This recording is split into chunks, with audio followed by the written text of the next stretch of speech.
Olá pessoal, há um tempo que eu não tenho gravado vídeos, acho que tem uma enxurrada de lives por aí e todo mundo já está dizendo muita coisa, então talvez eu não tenha muito a dizer.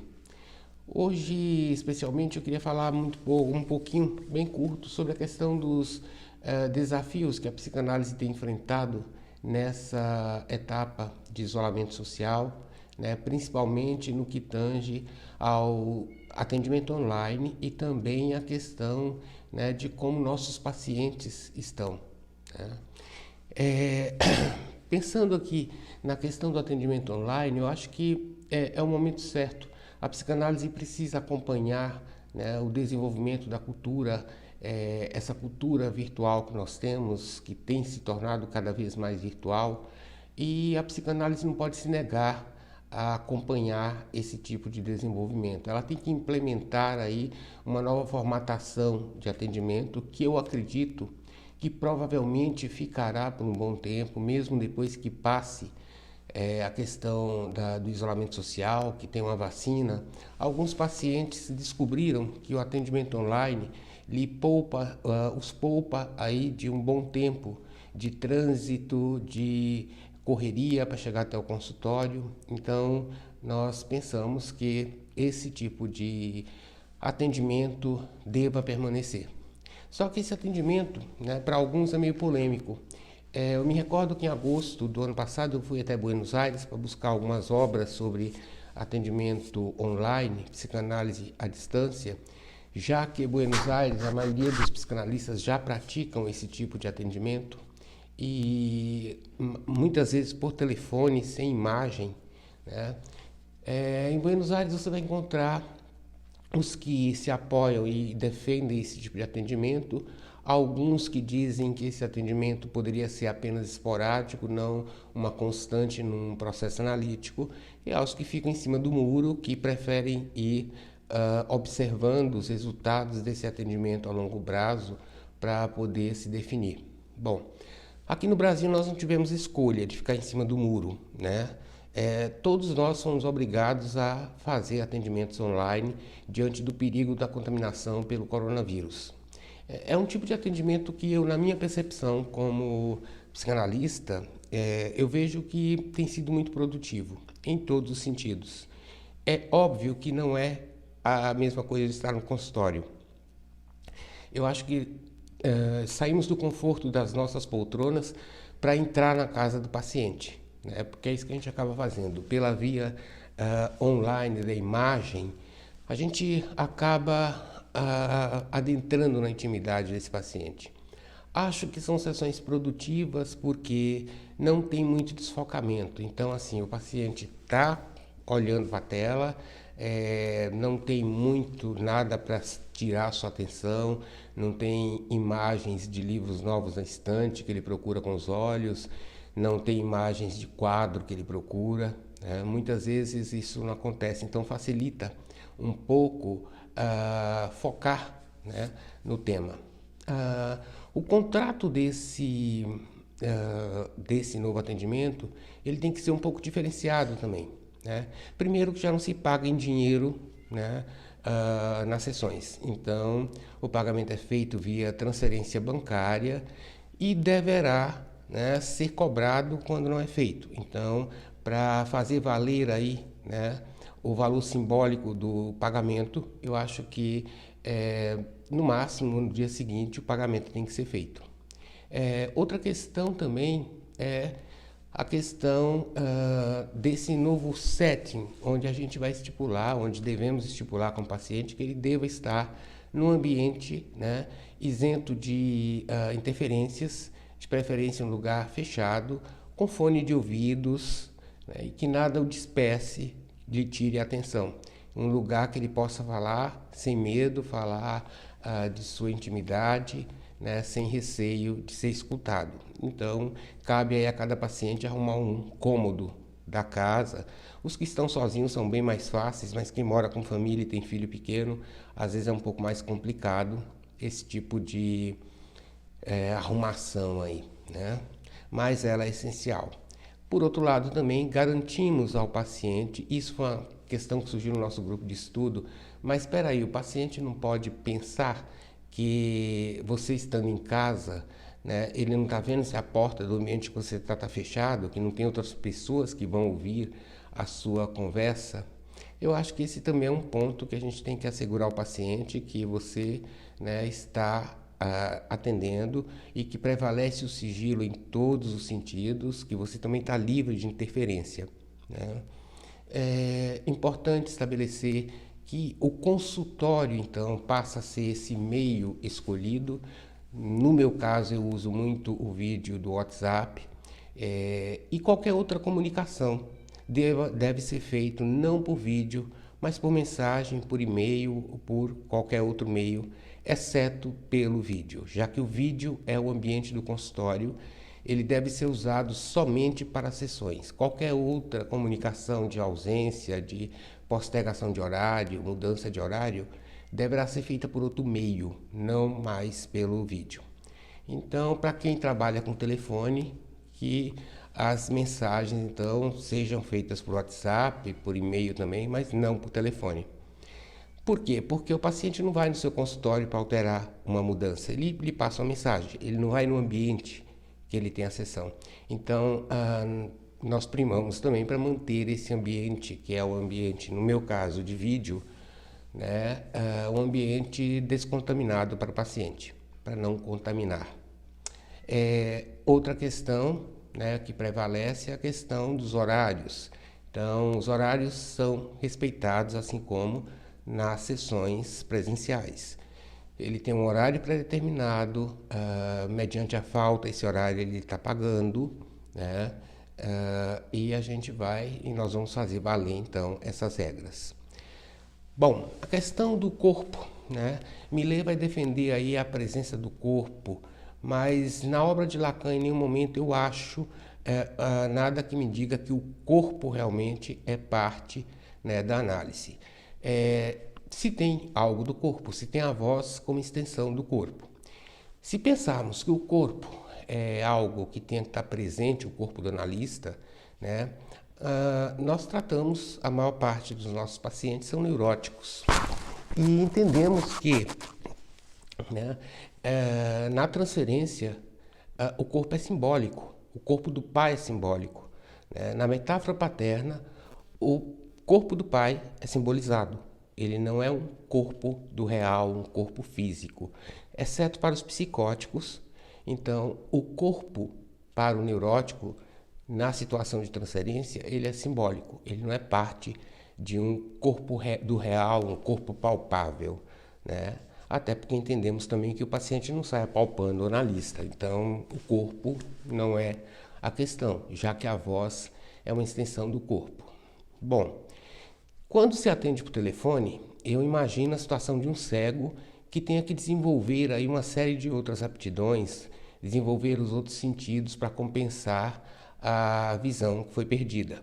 Então, nesse caso, eu acho que a nossa audição, a nossa escuta, ela precisa ser aprimorada para detectar pequenas mudanças, pequenas alterações, né, na voz, na cadência de voz, na velocidade, na elevação de volume, né, nas pausas. Eu acho que precisamos apurar mais a nossa escuta em função de fazer com que essa voz, né, a nossa escuta, seja fiel, né, para captar ali as nuances do inconsciente do paciente, né? Uma outra questão também que me vem aqui falar é assim, eu tenho lido alguns autores, o Bruce Fink tem um capítulo de um de seus livros que fala sobre atendimento por telefone, mas eu tenho me baseado muito nos autores argentinos que já praticam esse tipo de análise por um bom tempo.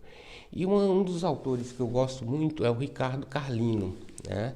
O Ricardo Carlino escreveu Psicoanálise à Distância, onde ele trata da psicanálise por telefone, por via videoconferência, chat e e-mail. Então, essa é uma boa obra, pena que não é encontrada no Brasil, eu trouxe da Argentina essa obra, mas se alguém tiver como né, pedir que comprem essa obra em Buenos Aires. É uma obra muito interessante e vai nos dar aí um grande embasamento para os atendimentos online. Então, ainda temos muito que aprender nesse tipo de atendimento.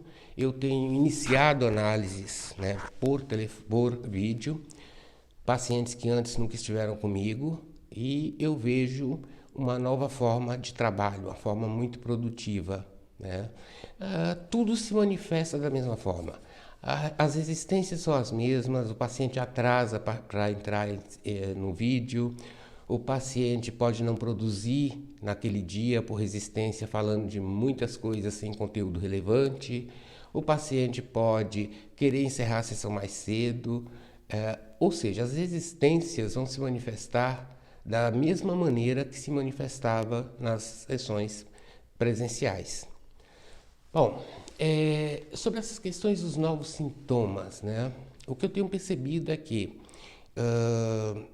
nós que trabalhamos com saúde mental temos enfrentado desafios. Um dos maiores desafios que eu acho é assim, o que tem causado nos pacientes esses 3 meses de isolamento social. Uma boa parte dos pacientes que estão cumprindo esse isolamento social, eles estão trazendo um certo desânimo, né? Um certo cansaço, e o tema sempre está girando em torno dessa coisa da liberdade cerceada, da necessidade de isolamento. Isso tem sido um tema recorrente para alguns dos meus pacientes. Óbvio que existe uma divisão aí, né, que é o grupo dos negacionistas, né? Mas eu vejo que mesmo esse grupo, a negação é uma defesa para um medo muito grande. Então não é que não exista medo, existe ali uma defesa para um medo avassalador. E é realmente uma situação que nos causa medo. Se pensarmos que é um medo coletivo e que esse medo assola o sujeito do analista também, né, pode não assolar o lugar do analista, daquele que escuta, mas acaba assolando o analista também enquanto sujeito, né? E diante desse medo, todos nós, sem exceção, somos impotentes. Percebi que grande parte dos sintomas que estavam antes mais calmos, alguns até latentes, né? Nesse tempo de isolamento, eles começam a aparecer, a se manifestar, até com uma certa violência, né? O paciente oscila de depressão a algo maníaco, né, muito rapidamente, né? Alguns pacientes falam que não tem tomado banho, né, que está ficando sem banho, que moram sozinhos, tem dia sim, dia não tomando banho. Outros pacientes falam de uma desesperança, né, uma coisa que beira o desamparo primordial, que é possível compreender. É possível compreender pelas vias da psicanálise, no sentido de nós não enfrentamos só uma pandemia de coronavírus, enfrentamos uma pandemia política também, uma epidemia política também, né? E nessa epidemia política fica claro o desamparo do pai, fica claro o desamparo das nossas autoridades, né, que simbolicamente ali é esse outro com O maiúsculo, que são os nossos pais. E nos comportamos, né, fazemos uma regressão aí àqueles primeiros sentimentos de falta da mãe, que é o desamparo infantil. Então nos sentimos muito desamparados, e esse desamparo aparece na sessão de várias formas. Aparece na forma dos términos de relação, né? As pessoas se juntaram aí, alguns casais foram morar juntos, e isso gerou aí um escancaramento de conflitos que culminaram em separação, que gera muita dor, porque é uma separação que você não pode sair para ir na balada para esquecer, você não pode se reunir com os amigos para falar muito disso, você tem que ficar em casa e sofrer a sua dor, a sua perda, o seu luto, né? Isso tem gerado muito sofrimento, né? Percebo que alguns pacientes vão para um nível mais deprimido, né? Para um embotamento do imaginário, sem um futuro, sem a presença de um plano de futuro, sem um futuro. Outros vão para irritabilidade, agressividade. Então, nós temos aí uma série de novos sintomas que estão aparecendo nesse momento e que é um desafio para a gente, para nós também, trabalharmos com isso. Porque agora não é só uma escuta do inconsciente, tem uma angústia do ego também, que está muito presente. E não cabe, eu acho que nesse momento, fazermos de surdos para essa angústia do ego, né? Só em função de ouvir o inconsciente. Acho que temos que tentar entender também até onde essa angústia, né, pode ser ouvida, trabalhada, tentar trazê-la mais à razão, né? E ao mesmo tempo também tentarmos trabalhar aí com esses lapsos, essas manifestações, essas formações do inconsciente. Mas é um momento ímpar que nós nos sentimos desafiados a lidar com novas formas de atendimento, formas de trabalho com o paciente.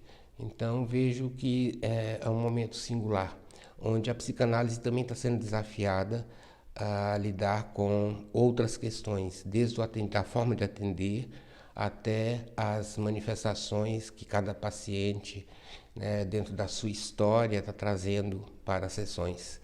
E eu vejo muito essa questão do desamparo, da desesperança. É como se, diante de um cenário de incerteza, de dúvida, né, a vida parasse. A vida parou lá fora. Para alguns, a vida realmente parou. Estão esperando voltar ao suposto normal, que não vai ser normal, né, para a vida conseguir. Para outros, parece que a vida parou lá fora e há uma urgência em fazer muita coisa. Num processo de ansiedade, começa uma coisa, tem que terminar, começa 10 mil coisas, reforma a casa, pinta coisa, monta quebra-cabeça, fazem mil coisas, uma ansiedade, uma demanda de urgência para compensar a vida que parou lá fora. Então, essa é uma outra questão que eu tenho observado também, né? Mas, enfim, são desafios que nós vamos ter que ir lidando dia a dia com eles, já que tudo é muito incerto, já que a nossa impotência também, enquanto psicanalistas, né, nossa técnica tem um limite, né? A gente vê aí os médicos, o pessoal de frente da Covid aí que está trabalhando, impotentes em algumas situações. Nós também estamos nos sentindo assim, impotentes em algumas situações que aparecem nas sessões, né? Não sabemos ainda como fazer uma intervenção que ajude melhor o nosso paciente. Temos ainda algumas dúvidas dentro desse cenário que também nos toma, também é nosso, né? Que também nos causa angústia. E onde a angústia há uma situação traumática, que é esse confronto com o real do coronavírus. Então vamos vivendo o dia a dia e vendo aí como vamos definir aí o nosso trabalho de forma melhor, né? Redesenhar a nossa clínica. Acho que isso é muito importante nesse momento, estarmos atentos a essas questões. Até um próximo vídeo.